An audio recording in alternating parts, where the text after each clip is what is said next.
Al, how are you doing today? Yes, Sean.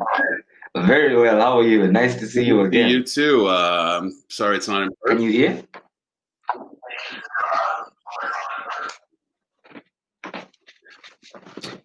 You're in Kampala, Are yes, you able Al? to hear now?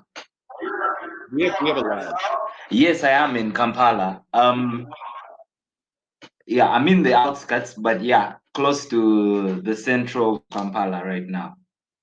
What challenge do you want to share? What questions might you have for me that could be helpful to the business builders that you're working with there in Kampala? Yes, there are three questions I have. Maybe I'll.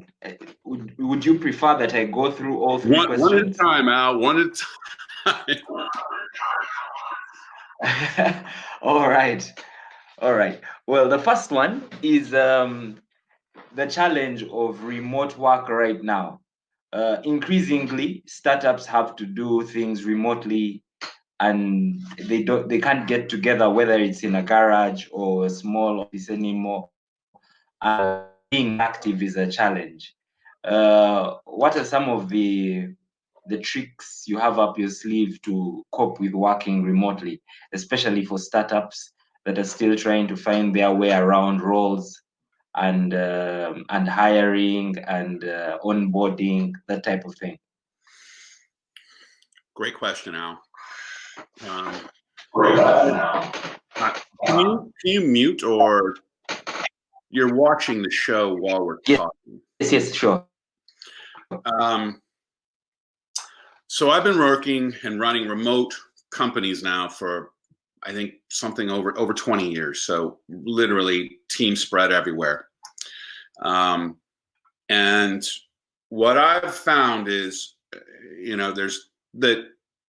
Number one, you have to hire for character. So when I'm interviewing people and I don't meet them in person, and if I'm not able to meet them in person, I'm focusing on questions that relate to character, their character traits. I can't train character, I can train skills.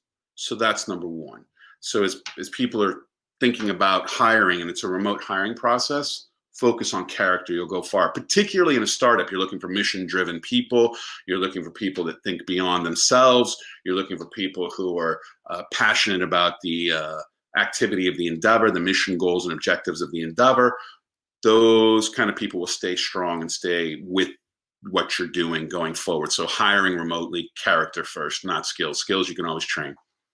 Two, communication is key remotely. So engaging even more than you normally would, over communicating, being transparent as things go forward. People have a tendency to imagine worst case scenarios as it relates to any situation. So the brain automatically goes to the worst case scenario, even if it's completely not true, fabricated in an imagination and has no reality of what's truly taking place. So to calm down those people who get uncomfortable being remote or imagine things in the worst case, you've got to communicate so that they're calmer, so they feel like they're part of the loop. And you want to be transparent.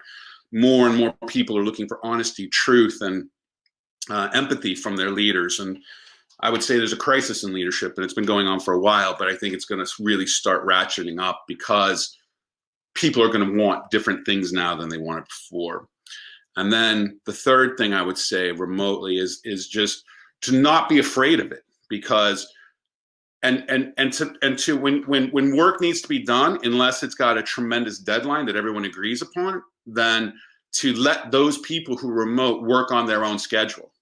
Let them, as long as they get the work done, I'm cool. I don't really, doesn't matter for me when it's done necessarily, but as long as it gets done. So that's a loosening thing. If you're in person, it might be more regimented. When you're remote and everyone's working in different locations, they have their own issues. And so for me, I let them do it on their own, unless it's a deadline that's like, here's the deadline and we're all working towards it. I'll give 4, then now another one. in those cases, we're constantly in contact, right? So it's constant email, Messenger, WhatsApp, whatever the format is, Zoom, the different technology applications that are out there to communicate. But when it's a deadline, we're in it. And those people that are part of the core team are constantly going back and forth, not overly going back and forth.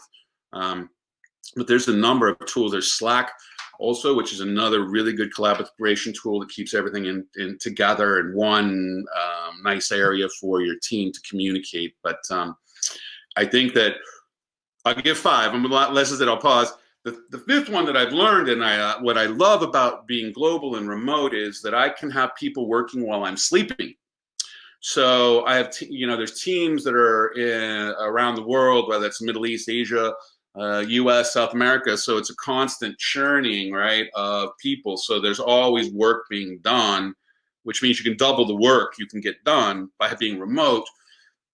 And I said I'd lift 5, but I'm going to go 6 now, and that is, I'll bet you, because of the time it takes to travel, particularly in other countries, between locations, that more people are interested in the remote engagement, because it means that they're saving time. They're actually getting more work done instead of spending 2 hours traveling, or as Morteza was talking about yesterday, he even flies from one city to another city for a 30-minute, 40-minute meeting to fly back.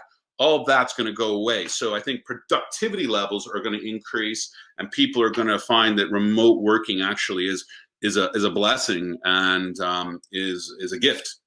I'm going to pause there. I think we're only going to get one question right now in this. But please do respond.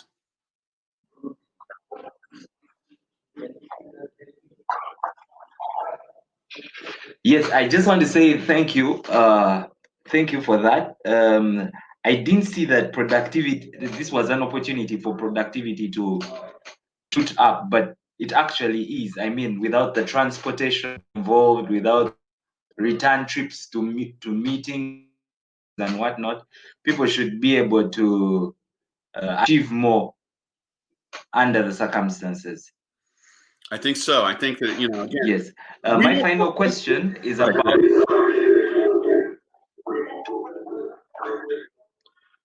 Yes, I was going for my final question. Okay.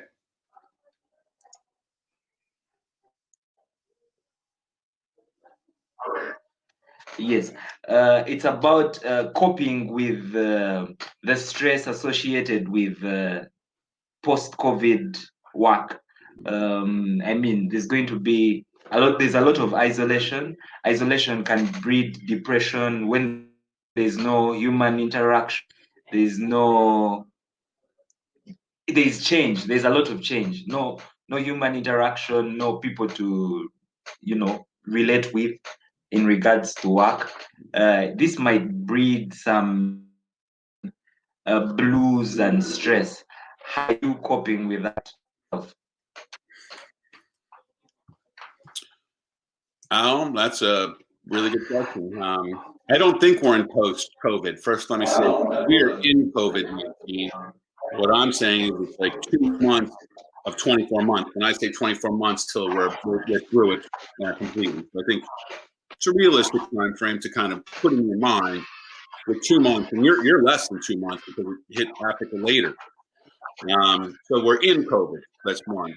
It's not post. We're planning. We're thinking about post-COVID. Okay.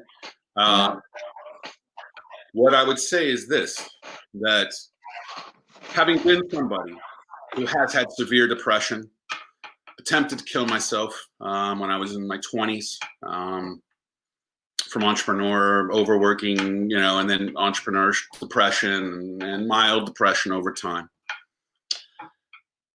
The first thing I would say to anybody who is feeling depressed or feeling any way that they're wanting to take their own lives, or they're thinking life is not worth it, I have a new philosophy I learned during those major depression time periods. I call it wait 5 minutes. Wait 5 minutes. Everything in the world can change in 5 minutes. I've had no money, and then all of a sudden I've had $1.4 million of investment in 5 minutes, right? I've had this investing money, investors' money. I've had myself in situations where the world was going to fall apart. It was going to be terrible. And the next minute, 5 minutes, everything was wonderful and back to a blissful situation. So it's never so bad that you want it, that it has to end. Wait 5 minutes. That is really number one. Number two, I think, again, life is not supposed to be easy. And that these difficult times will make us stronger. And that I would be looking for creative outlets to explore. So that the opportunity right now is to, like, music, writing music is now something I'm doing, you know, almost daily now. I write a song, and we'll be world premiering tomorrow. Keep on keeping on. And so, as an example of that, and that's directly tied to having a little more time to myself, where I can think. And instead of it being an anxiety thing, take the opportunity to reflect upon, and we talked about this in some of the exercises. What am I most passionate about? How can I change my life? What can I do different? And how can I, you know, be the best I can be? And those are the things I would be focusing on right now, because it's a great opportunity to reflect and to really find that within inside of you, which would allow you to reach your full potential. I truly believe this, Al. We are living in the most incredible and miraculous time in human history. We're alive, Al, during this time. It's a gift. And so now, how are we going to take advantage and leverage this gift, in my case, and I believe your case, for the betterment of our world? And so I would be putting my energy into, what can I do to make this world a better place? How can I put a pad of two, put a dent in the universe, and then start visualizing how you're going to do that. And I'll go back to this visual I've got here so that you can launch, you know, your next thing. And that's what I would be doing right now. And yeah, life is not supposed to be easy. So it's natural to be blue, to be down. Don't let it get you so far down that it goes too far where you reach a place where it becomes major depression. This is not going to be easy. This is going to last. And I think 2 years should be a time frame people look in their minds. And then, what can I do now to prepare for the other side so I'm relevant, so I have value for where we're going? And that's what I'm recommending to anybody I'm coaching right now, currently. And launch yourself, reinvent yourself, be Madonna, be Lady Gaga, be Davio or Davido. Reinvent yourself constantly. Al, I hope you'll come back again, and I can't wait to be in Uganda and be face to face. Yes, thanks for all that. Just reminded me of the times you were over here, and we'll share more when we're off. Yeah, please come back. I'm sure we'll have you back. Please. Thank you. Okay. Thanks, Al.